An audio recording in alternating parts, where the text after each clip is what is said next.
అహం. ఈ కథను రచించిన వారు హోతా పద్మినీదేవి గారు. ధనలక్ష్మిని 2 ఏళ్ల కిందట చూసిన వాళ్ళెవరైనా ఇప్పుడు ఆమెను చూస్తే చప్పున గుర్తుపట్టలేరు. 2 ఏళ్ల ముంబై కాపురం ఆమెలో అంత మార్పును తెచ్చిపెట్టింది. లావుగా, స్థూలంగా ఉండే ధనలక్ష్మి సన్నజాజి మొగ్గలా నాజూగ్గా తయారైంది. ఇంటర్మీడియట్తో చదువు ఆపేసిన ఆమె ఇప్పుడు హిందీ అనర్గళంగా మాట్లాడడమే కాదు, మధ్య మధ్య ఇంగ్లీష్ పదాల్ని కూడా దొర్లిస్తోంది. మాటల మధ్య మా ముంబైలో అంటూ ముంబై నగర గొప్పతనాన్ని వర్ణిస్తోంది. ధనలక్ష్మి నాకు స్వయంగా మేనమామ కూతురే అయినా పరస్పర విరుద్ధ స్వభావాలు గల మా ఇద్దరి మధ్య చెప్పుకోదగిన స్నేహం లేదు.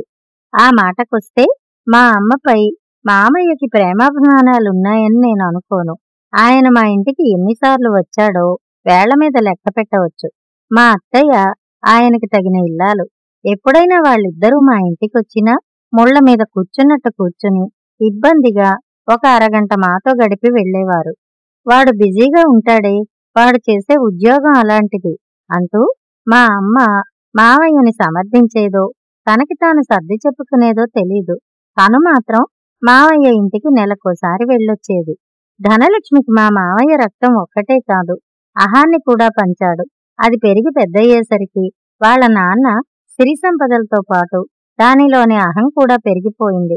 R&Bలో ఇంజనీర్గా పనిచేస్తున్న మా మావయ్య 50 లక్షల కట్నం ఇచ్చి సాఫ్ట్వేర్ ఇంజనీర్ని మొగుడుగా తేవడంతో ఆ అహం మరింత విస్తృతమైంది. రైల్వేలో యూడీసీగా పనిచేస్తున్న మా నాన్నగారి ఆర్థిక పరిస్థితిని అర్థం చేసుకుని నాకంటే చిన్నవాళ్లైనా చెల్లి తమ్ముళ్ల చదువులు మా నాన్నగారికి మరింత భారమవుతాయని MBA చదవాలనే నా కోరికని నాలోనే అణిచేసుకున్నాను. బ్యాంక్ టెస్టులకి ప్రిపేర్ అయ్యి మొదటి ప్రయత్నంలోనే బ్యాంకు ఉద్యోగం సంపాదించుకున్నాను.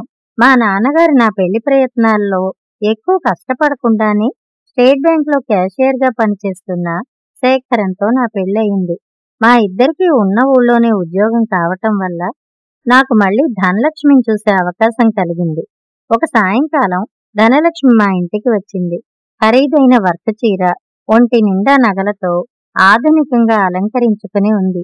ఏమిటి అలా బొమ్మలా నిలబడిపోయావు, నన్ను గుర్తుపట్టలేదా ఏమిటి అని అది నా భుజం మీద చరిచే వరకు నేను తేరుకోలేదు. తేరుకున్నాక నవ్వుతూ ఆహ్వానించాను. మీ ఆయన ఇంట్లో లేరా? ఫ్రెండ్ని కలవడానికి వెళ్లారు. మీ ఆయన బ్యాంకులో క్లర్క్ కదూ, నువ్వు బ్యాంకులో జాబ్ చేస్తున్నావట కదా, మా అమ్మ చెప్పింది. మీ ఇద్దరి జీతాలతో ఇల్లు బాగానే గడుస్తోందా? దాని స్వరంలోని ఆప్యాయతలో అంతర్లీనంగా మా ఆయన క్లర్క్ అనే చులకన భావాన్ని నేను కనిపెట్టలేకపోలేదు. దొరికిన దాంతో తృప్తిపడే మనస్తత్వం మాది. ఏదో కావాలని మరేదో లేదని ఎప్పుడూ బాధపడం. నిదానంగా అన్నాను. ఏమో బాబు, పెరిగిపోతున్న ధరలతో చాలీచాలని జీతాలతో ప్రతి చిన్న అవసరానికి సర్దుకుంటూ ఎలా బతికేస్తారో ఏమో. మా ముంబైలో అయితే మీ ఇద్దరి జీతాలు కలిపినా ఇంటద్దెకే సరిపోదు. ధనలక్ష్మి మాటల్లో అదే అహం. చిరునవ్వుతో చూస్తూ అన్నాను. నువ్వేమీ మారలేదు లక్ష్మి. మారలేదా?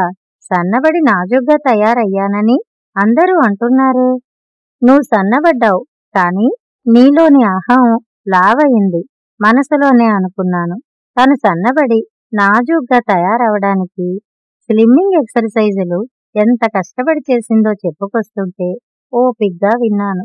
కొద్దిసేపటి తర్వాత ధనలక్ష్మి వెళ్ళొస్తానని లేస్తూ ముంబై వస్తే మా ఇంటికి రండి అని ఆహ్వానించింది. మా ఇంటికొచ్చి మా ఉద్యోగాల గురించి, మాకొచ్చే జీతం గురించి చులకనగా మాట్లాడిన ధనలక్ష్మి మేము వాళ్ళింటికి వెళ్తే ఎంత మర్యాద చేస్తుందో నాకు తెలుసు. అందుకే శేఖరంతో కలిసి ముంబై వెళ్ళినా దాన్ని కలుసుకునే ప్రయత్నం చెయ్యలేదు. దాదాపు 17 ఏళ్ల తర్వాత ధనలక్ష్మిని హైదరాబాద్లో కలుసుకుంటాననుకోలేదు. కోటీ సెంటర్లో ఒక షాప్లో కనిపించిన అది నన్ను గుర్తుపట్టి పలకరించి నన్ను తన కారులో వాళ్ళింటికి తీసుకెళ్ళింది. 3 బెడ్రూమ్ ఫ్లాట్ అది. ఇల్లంతా ఖరీదైన సామాగ్రితో, ఫర్నిచర్తో ఆ ఇంటి యజమాని సిరి సంపదలకి అద్దం పడుతోంది.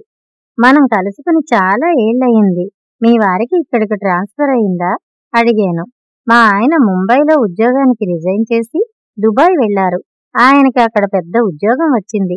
నేను పిల్లల చదువుల కోసం ఇక్కడుంటున్నాను. అదేమిటి మరి? ఆయన అక్కడ నువ్విక్కడ, ఎలా పూర్తి చేయాలో తెలియక ఆగిపోయాను. ఏం చేస్తాం, పిల్లల చదువుల కోసం తప్పదు మరి. మా అమ్మాయి ఎంసెట్కి ప్రిపేర్ అవుతోంది, దాన్ని మెడిసిన్ చదివిస్తాం. మా అబ్బాయి CA చదువుతున్నాడు. ధనలక్ష్మి పెద్దగా చదువుకోకపోయినా పిల్లల్ని బాగా చదివించాలనే దాని ఆకాంక్షని మనస్ఫూర్తిగా మెచ్చుకున్నాను. నీ పిల్లలేం చదువుతున్నారు అని అడిగింది ధనలక్ష్మి. పెద్దవాడు జూనియర్ ఇంటరు, రెండోవాడు 9th స్టాండర్డ్ చదువుతున్నాడు. వాళ్ళని ఇంజనీరింగ్ మాత్రం చదివించకు. ఇంజనీరింగ్ డిగ్రీకి వాల్యూ లేదు తెలుసా? బోలెడు మంది ఇంజనీరింగ్ పూర్తి చేసినా ఉద్యోగాలు లేక అఘోరిస్తున్నారు.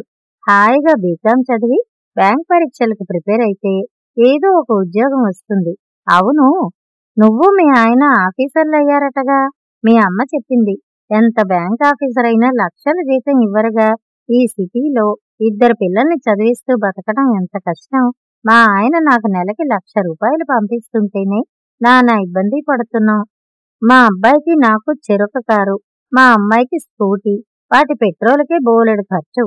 ధనలక్ష్మి మాటల్లో ప్రస్ఫుటమవుతున్న అహం, అతిశయం నా లేమిని ఎత్తి చూపిస్తూ తను ఎంత ధనవంతురాలో చాటి చెబుతున్న గర్వం, నాకు కోపం, నవ్వు సమపాళ్లలో కలిగాయి.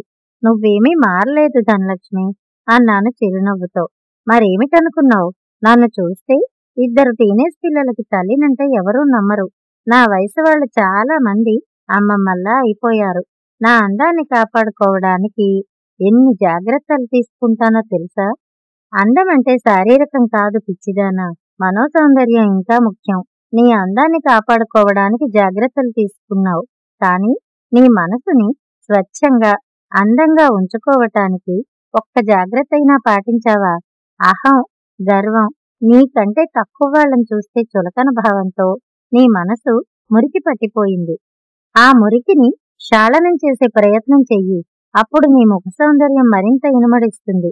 ఈ మాటల్ని నేను పైకి అనలేదు, మనసులోనే అనుకున్నాను.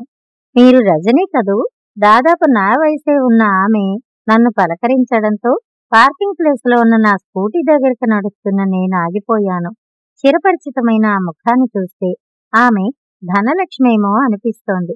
కాని ఆధునికంగా ఉన్న అలంకరణ చూస్తే అది కాదేమో అని అనుమానం. బాబ్డ్ హెయిరు, పలుచని షిఫాన్ చీర, స్లీవ్లెస్ బ్లౌజు, ఫుల్ మేకప్లో ఉన్న ఆమెను చూస్తూ మీరు ధనలక్ష్మి? సందేహంగా ఆగిపోయాను. అమ్మయ్యా, గుర్తుపట్టావా? నవ్వింది. నీలో పెద్దగా మార్పు లేదు, కాని జుట్టు కత్తిరించుకున్నావు కదూ, ఆనవాలు పట్టలేకపోయాను అన్నాను నవ్వుతూ. నిన్ను నేను గుర్తుపట్టలేకపోయాను. జుట్టు నెరిసింది, ఇది వరకటి కంటే సన్నబడ్డావు. వయసుతో పాటు శరీరంలో వచ్చే మార్పుల్ని అంగీకరించక తప్పదు అన్నాను నేను. ఏమోనే బాబూ, నేను అలా ఉండలేను. నన్ను మా అమ్మాయిని చూసి తెలియని వాళ్ళు అక్క చెల్లెళ్ళా అని అడుగుతారు. దాని స్వరంలో అదే గర్వం. మీ అమ్మాయి మెడిసిన్ ఎక్కడ చదువుతోంది? మీ అబ్బాయి CA చదువుతున్నాడన్నా, ఎక్కడైనా జాబ్ చేస్తున్నాడా? మా అబ్బాయి CA పాస్ అవ్వలేదే. అయినా CA పాస్ అవడం మాటలేమీ కాదు, చాలా కొద్ది మంది పాస్ అవుతారు. మళ్ళీ చదువుతున్నాడు. మా అమ్మాయికి ఎంసెట్లో మంచి ర్యాంక్ రాలేదు. లాంగ్ టర్మ్ కోచింగ్ తీసుకుని మళ్ళీ ఎంసెట్ రాస్తానంది. 1 ఏడాది వేస్ట్ అవుతుందని 80 లక్షలు పెట్టి మెడిసిన్ సీట్ కొనిపెట్టాం అంది అతిశయంగా. క్షణం ఆగి అడిగింది, మీ అబ్బాయిలేం చేస్తున్నారు? మా అబ్బాయిలిద్దరూ మెరిట్ స్టూడెంట్సే. 10th ఇంటర్లో స్టేట్ ర్యాంక్ సాధించారు. మా పెద్దవాడు ఎంసెట్లో ఫస్ట్ ర్యాంక్ సాధించి ఇంజనీరింగ్ డిస్టింక్షన్లో పాస్ అయ్యాడు. IIMలో MBA చదువుతున్నాడు.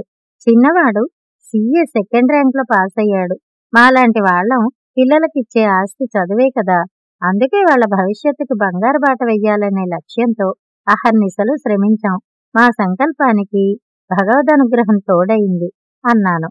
ధనలక్ష్మి ముఖం అనేక రంగులు మారి ఈర్ష్య అనే నలుపు రంగును పులుముకుంది. వస్తానే, పని ఉంది అని అక్కడ్నుంచి వెళ్ళిపోయింది. నా పిల్లలిద్దరూ మెరిట్ స్టూడెంట్స్ అని తెలిసాక నా ముందు ఎలా నిలబడగలదు? అవును, నేను మాత్రం మీ అబ్బాయిలేం చేస్తున్నారని ధనలక్ష్మి అడిగితే వాళ్ళేం చదువుతున్నారో చెప్పి గమ్మునుండక వాళ్ళకి వచ్చిన ర్యాంకులతో సహా ఎందుకు చెప్పాను? డబ్బున్న దాన్నని, డబ్బుతో ఏమైనా కొనగలనని ధనలక్ష్మి అహాన్ని, నా ఉద్యోగాన్ని, నా భర్త జీతాన్ని కించపరచడమే పనిగా పెట్టుకున్న ఆమె అహాన్ని గాయపరిస్తే తప్ప నా అహం శాంతించలేదా? ఏమో. కథ సమాప్తం.